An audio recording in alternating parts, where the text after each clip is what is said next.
মরিচ খোলা নামটা শুনলেই কিন্তু জিভে জল চলে আসে। যারা এই রান্নাটার সঙ্গে পরিচিত তারা তো জানেনই যে এটা কতটা মজাদার, আর যারা এর সঙ্গে পরিচিত না তারা আজকের রেসিপি দেখে কিন্তু অবশ্যই একবার ট্রাই করবেন। আসসালামু আলাইকুম, আমি কাউসার নূপুর। সবসময় চেষ্টা করি সহজভাবে পারফেক্ট রেসিপি শেয়ার করার। আমার চ্যানেলের রান্নার পাশাপাশি আমি কিন্তু বাগান বিষয়ক অনেক ভিডিও শেয়ার করি, আর আজকে শেয়ার করব নোয়াখালীর বিখ্যাত একটা আঞ্চলিক রান্না মরিচ খোলা। যদিও এটা নোয়াখালীর রান্না, তবু এখন কিন্তু সারা বাংলাদেশে এটার জনপ্রিয়তা। আসুন দেখে নিই কীভাবে এর অথেন্টিক রেসিপিতে রান্না করতে হয়। মরিচ খোলা করার জন্য এখানে দেখুন যে আমি 6 রকমের মাছ নিয়েছি। আসলে মূলত মরিচ খোলা করা হয় সেই সময়টা যেই সময়টা পুকুরের মাছ তোলা হয়, এবং সেই মাছগুলোতে বিভিন্ন রকমের মাছ থাকে। সেই মাছগুলো সমস্ত কিছু একসঙ্গে করে মরিচ খোলা তৈরি করতে হয়। আজকে আমি কিন্তু আমাদের পুকুরের মাছ দিয়েই করছি। আমি এখানে তেলাপিয়া মাছ নিয়েছি, এখানে মোয়া মাছ নিয়েছি, আমি এখানে মুসা মাছ নিয়েছি, রুই মাছ নিয়েছি, এখানে আমি পোনা মাছ নিয়েছি এবং সরপুঁটি মাছ নিয়েছি। সমস্ত মাছগুলো দেখুন যে এরকম কিউব কিউব করে কেটে নিয়েছি এবং ছোট ছোট টুকরো করতে চেষ্টা করুন মূলত, তাহলে এর মধ্যে মশলাটা ভালো একদম ঢুকে যায়। আর এখানে আমার পেঁয়াজ কুচি লাগবে একটু পরিমাণে বেশি, কাঁচামরিচ কুচি লাগবে, ধনিয়া পাতা লাগবে। আর মূলত সমস্ত অথেন্টিক রান্নাগুলো কিন্তু সরিষার তেল দিয়ে করতে হয়। আমি এখানে খাঁটি সরিষার তেল নিয়েছি। আর লাগবে আমাদের কিছুটা গুঁড়ো মশলা। মূলত যেটা অথেন্টিক রেসিপি সেখানে কিন্তু বাটা মশলা ব্যবহার করা হয়, তবে এখনকার যুগে বাটা মশলাটা কিন্তু একেবারে রেয়ার, তাই এখানে আমি আজকে গুঁড়ো মশলা দিয়ে ব্যবহার করব। আমি এখানে দেখুন যে একটা বোল নিয়ে নিচ্ছি। ফার্স্ট আপনারা যে কোনো একটা বোল নিয়ে নেবেন, নিয়ে সেখানে আপনারা মাখবেন। এখানে আমি দেখুন যে যত কিছু দিয়েছি সমস্ত কিছু আমি একসঙ্গে এর মধ্যে নিয়ে নিচ্ছি। এখন এখানে আমি দেখুন যে আদা রসুন বাটা নিয়েছি, আমি 1 টেবিল চামচের মতো নিয়েছি, সেটা এখানে দিয়ে দিচ্ছি। আর এখানে আমি দিয়ে দেব হচ্ছে ধনিয়ার গুঁড়া এবং জিরার গুঁড়া। আমি এখানে জিরার গুঁড়া দিয়ে দেব হচ্ছে 1 চা চামচ এবং হাফ চা চামচের মতো, আর ধনিয়ার গুঁড়া দিয়ে দেব আমি এখানে 1 চা চামচের মতো। শুকনো মরিচটা এখানে একদম বেশি পরিমাণে যাবে। তারপরে বলছি যে আপনারা যারা স্পাইসিস কম পছন্দ করেন, মানে কম ঝাল পছন্দ করেন, সেক্ষেত্রে আপনারা শুকনো মরিচটা এখানে কমিয়ে বা বাড়িয়ে দিতে পারবেন। যারা বেশি খাবেন তারা একটু বাড়িয়ে দেবেন। আর আমি এখানে হলুদ গুঁড়ো দিয়ে দিচ্ছি 1 চা চামচ এবং হাফ চা চামচের মতো। লবণটা সবসময় আমার সমস্ত রান্নাতে আমি বলি যে লবণ আপনারা নিজেদের টেস্ট অনুযায়ী ব্যবহার করবেন। আমি এখানে 1 টেবিল চামচের মতো দেখুন যে লবণ দিয়ে দিলাম, কারণ আমার মাছটা কিন্তু পরিমাণে অনেকটা বেশি, মোটামুটি হাফ কুলের চেয়েও কিন্তু এটা বেশি পরিমাণে। আর এখানে আমি সরিষার তেল দিয়ে দিচ্ছি। আপনি আপনার মাছ এবং মশলা ঠিক কতটুকু সে অনুযায়ী তেল ব্যবহার করবেন। আমি এখানে হাফ কাপের মতো সরিষার তেল দিয়ে দিলাম। সমস্ত কিছু দেখুন যে উপরে যে মশলা পেঁয়াজ দিয়েছি সেগুলো আলতো হাতে একটু এভাবে করে মেখে নেবেন, নিয়ে মাছের সঙ্গে এটাকে মাখবেন। এক্ষেত্রে বলি কারো যদি হাত জ্বলার কোনো প্রবলেম থাকে তাহলে কিন্তু অবশ্যই এখানে আপনারা গ্লোভস ব্যবহার করবেন, নইলে কিন্তু এই যে মরিচ দিয়ে এখানে কাঁচামরিচ শুকনো মরিচে হাত জ্বলতে পারে।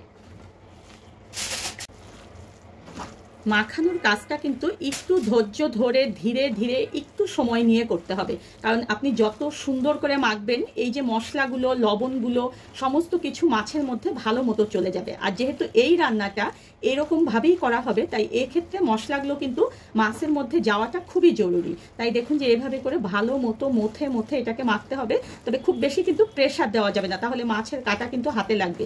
এখানে একটু সাবধান থাকতে হবে। তাই একটু ধৈর্য ধরে দেখুন যে আমি 3 থেকে 4 মিনিট ধরে এটাকে একটু মেখে নেব। অথেন্টিক রেসিপিতে এই রান্নাটা কিন্তু কলা পাতায় করা হয়, কিন্তু আমরা যেহেতু শহরে থাকি, শহরে কিন্তু কলা পাতাটা সব সময় পাওয়া যায় না বা সবার কাছে থাকে না। তাই কলা পাতার বিকল্প হিসেবে আজকে আমি ব্যবহার করব ফয়েল পেপার। আর ফয়েল পেপারটা আমি একটা তাওয়ার মধ্যে বসিয়ে দিয়েছি, যাতে করে এই তাওয়াটার পরিমাপটা সুন্দর মতো হয়। আপনি যদি এই তাওয়ার মধ্যে দিয়ে না করেন তাহলে বাড়তি অংশ হলে তাওয়াতে এটার হিট পাবে না। সেজন্য আমি দেখুন যে ফয়েল পেপারটা তাওয়ার মধ্যে সুন্দর মতো দিয়ে দিয়েছি। দিয়ে এখন মাছগুলোকে পাতলা করে এখানে বিছিয়ে দিতে হবে। অবশ্যই কিন্তু পাতলা করে দিতে হবে, কারণ হচ্ছে এটা একেবারে অল্প আঁচে ভাপের মধ্যে সিদ্ধ হবে। তাই পাতলা করে যদি আপনি না দেন তাহলে কিন্তু এটা ভালো মতো সিদ্ধ হবে না, আর সেটা খেতে কিন্তু ভালো লাগবে না। ভালো মতো মাছগুলোকে দিয়ে দেওয়ার পরে এটাকে আমাদের একদম ভালো মতো মুড়িয়ে দিতে হবে, যাতে করে এর মধ্যে যে তেল রয়েছে মশলা রয়েছে সেগুলো যেন বের হতে না পারে। এই কাজটা কিন্তু একটু ভালো মতো করতে হবে। আর ফয়েল পেপার দিলে কিন্তু বাঁধাবাঁধির যে একটা ঝামেলা সেই ঝামেলাটা থাকে না, যেটা আমাদের কলা পাতায় করতে হয়। এটাও কিন্তু একটা সুবিধা। দেখুন যে আমি সুন্দর মতো এটাকে মুড়িয়ে দিচ্ছি। দিয়ে এখন চলুন যে আমরা চুলার কাছে চলে যাব। চুলায় জোর আঁচে আমরা উঠিয়ে দিচ্ছি, আর তাওয়াটাকে গরম হওয়া পর্যন্ত জাস্ট 1 মিনিট আমরা জোর আঁচে এটাকে একটু রাখবো। তারপরে আমরা চুলার আঁচটাকে একেবারে কমিয়ে দেব, দিয়ে এটাকে আমরা 20 মিনিট ধরে এক পাশ রান্না করব। আর অবশ্যই কিন্তু এই অবস্থায় আমাদেরকে এটা ঢেকে দিতে হবে, কারণ ঢাকনা যদি আমরা না দেই তাহলে কিন্তু এই ভ্যাপারটা বের হয়ে যাবে, আর আমাদের মাছগুলো কিন্তু ভালো মতো সিদ্ধ হবে না এবং এর মধ্যে কিন্তু মশলা ঢুকবে না। তাই অবশ্যই কিন্তু এটা এমন একটা তাওয়া ব্যবহার করতে হবে যেখানে আপনার ঢাকনা দিয়ে এটাকে ঢেকে দেওয়া যাবে। আর অবশ্যই একটু চেষ্টা করবেন যাতে করে ফাঁকফোকর কম থাকে।